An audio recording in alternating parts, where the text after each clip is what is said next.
So I started my business 3 months ago, and I'm actually a lot further than I expected. Usually I expect things to take around 6 months to get any results at all.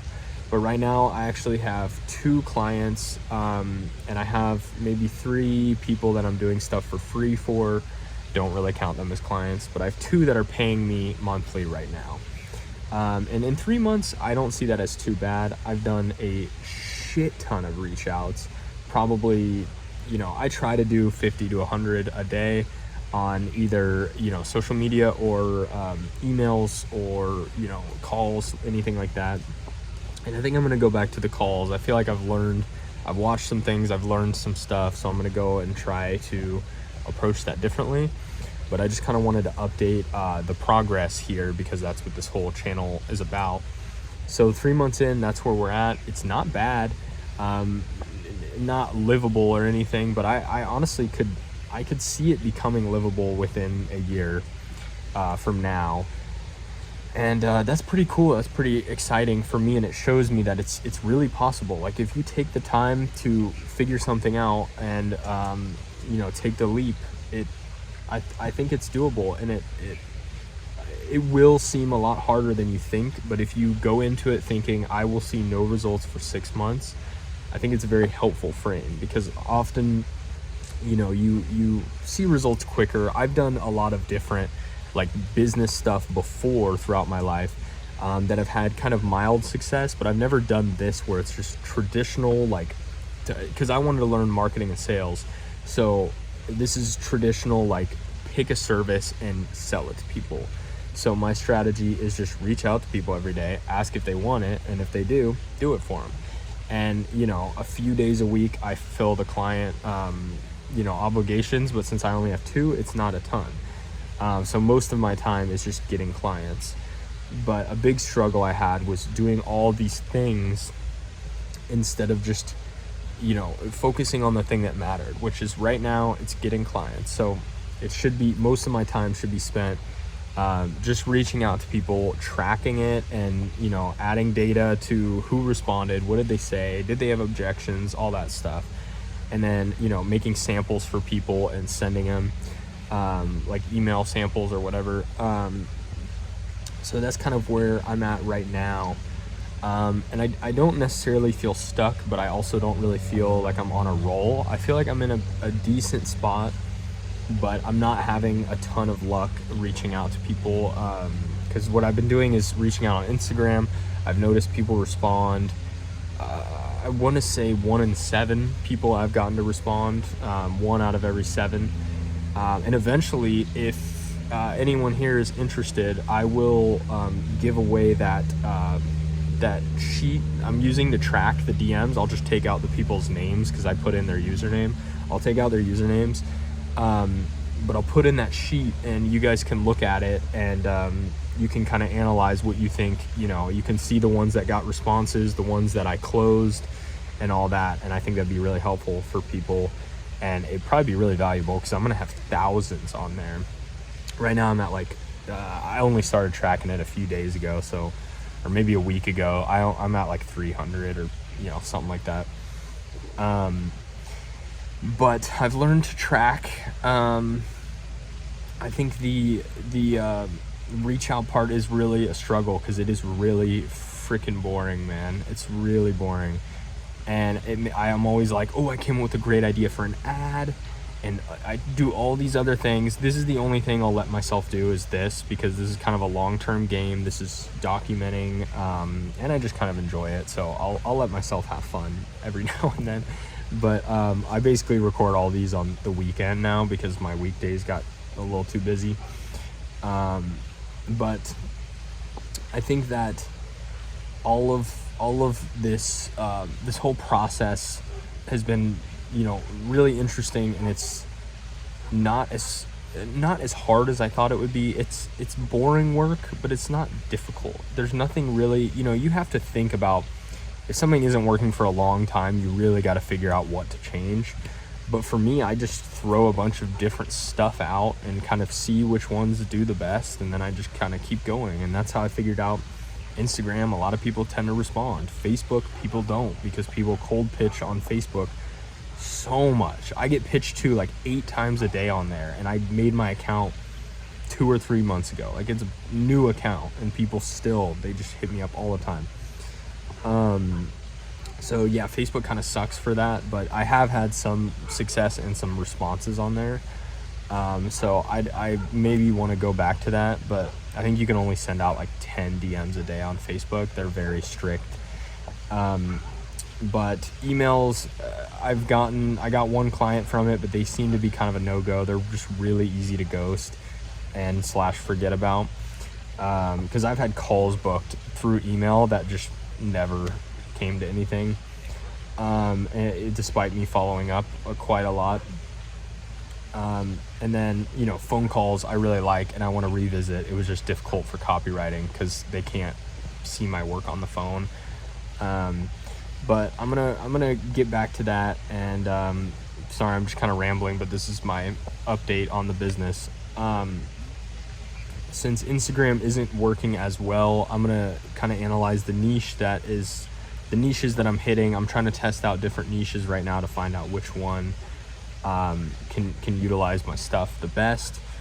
In terms of the platforms, that's all different. I'm trying to figure that out. I would love to run ads still, but I don't think it's really worth it quite yet. I don't have a ton of money to throw into ads. But yeah, it's kind of it's weird. It's very mellow right now, and it's like 2 clients. I feel good about it, but I'm not like super amped and dreaming of my goals every day. It's kind of like, this feels like it could really happen, therefore it doesn't actually feel that crazy, which I've never felt before. A lot of the time when I did things like businesses, it was like every night I would dream that it would blow up and I'd make a ton of money and my life would change and I'd get a cool house, and then I could help certain people and like give them $100,000 and all this stuff. And this one, I'm like, yeah, it'll probably be livable in a year. I could probably make $10,000 a month from this in a year. And it's weird because that used to be such a mind-blowing thought or idea, and now that it feels like it just takes forever. Like, I just have to onboard one client every like 2 months and it'll happen, but I got to do 50 to 100 reach outs per day for 2 months to get one client. But it's just, yeah, it kind of makes me laugh that it's like it doesn't feel that crazy because it's more achievable now. So very interesting, but I still get plagued by the thoughts of, how am I going to scale? What if I get too busy? All that kind of stuff that I shouldn't be worrying about yet. And I'm just gonna keep pushing. I'm not really it's kind of neutral this week. I'm gonna try and do kind of a weekly report. Last week I think was me feeling really stuck, and then I discovered Instagram, and now I'm kind of like, all right, it evened out a little bit. But just recognize that it's harder than you think, and it's also not harder, it's more boring work than you would think. And the more you see yourself gravitate towards exciting work, the more you need to pull the reins in, because you are going to get bored and try to think other things are more productive, and they're not. And I'm really, you could even use this as an example, because I'm like, oh, I need a post on YouTube. Like, not really.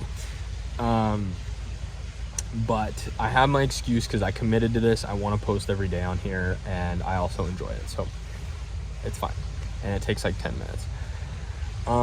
But all of that to say, yeah, it's harder in that sense, but it's very simple, it's very easy, and I think it's fun to dream about the crazy lifestyle and the whatever that you get, and that helps me personally kind of move forward and be driven. But it is funny because when you feel like it's realistic, when you truly feel like, oh, it's coming soon, it's not that crazy or exciting. But I don't know. I mean, I've had other experiences where I was able to quit my job and do it full time, and I thought it was so crazy. And it definitely felt a lot cooler then, so maybe I'm just kind of used to it, and I know the reality of when you're faced with that decision, it's not always it's a little scarier than I think a lot of people imagine. But yeah, who knows? Right now I'm just doing my thing, sending out as much, as many messages as I can. And eventually, like I said, I want to go to people in person and I want to film it, but I think I have to ask them for permission before I film it. So I need to figure that out, because if I'm about to cold pitch someone and I have to ask them if they want to be on YouTube first, my success rate is probably going to drop a lot. So we will see how that goes. But once I figure that out, I would love to film it, put on YouTube. I think that would be sick, and that would be awesome for people to see. And it would get me out of my comfort zone, because I don't want to say I hate being social, but I have to really get in the mindset to be like fully social and kind of like that guy. And I'm sure like it's just like a social battery thing. I have to be in the right mindset. Like if someone threw a party right now, I'd just be like, I don't want to talk to anyone. So anyway, I think it'd be useful. That's where we're at. I don't know what I'm doing still, but things are moving. I'm probably I would say I need 8 to 10 clients to live on it, and I'm at 2. So it's pretty good. We're a quarter of the way there after 3 months. Kind of incredible, actually, now that I think about it. But yeah, so if you're stuck or you don't know where to go, my advice is find something that people need. And it sounds very vague, but it's really not super difficult. Like I would look at businesses, or even just call businesses and ask what their struggles are, or find a mentor. Just figure out the pain points or things that people don't want to do. And I remember at an old job that my boss always made me write emails for the business because he didn't want to do it, and it was just me and him. He was an entrepreneur, and he didn't want to do the emails, and I was like, okay. So I remembered that, and I started hitting up small businesses talking about that, because I knew that was a thing. So it just comes down to kind of researching that and then learning it. And I don't think you need to become an expert first. Just learn it enough, and then if you're worried about your skills, then just don't charge people, or tell them only charge if you make an ROI. And that's how I started. And my first client, I made an ROI, and I had no practice, or I had practice, but I had no real experience before then. If I can make double what I charge off the bat with no experience, I think it's doable, and that gave me a lot of confidence. And so, if you're worried about your skills, just do that. Don't charge unless they make an ROI. It's an easier way to offer it. I don't always think it's the best thing, but if you're newer, it's very easy. It's a no-brainer, and it's really easy to get started. And then you have testimonials. So anyway, that's the whole thing. And I will see you next week with the next update.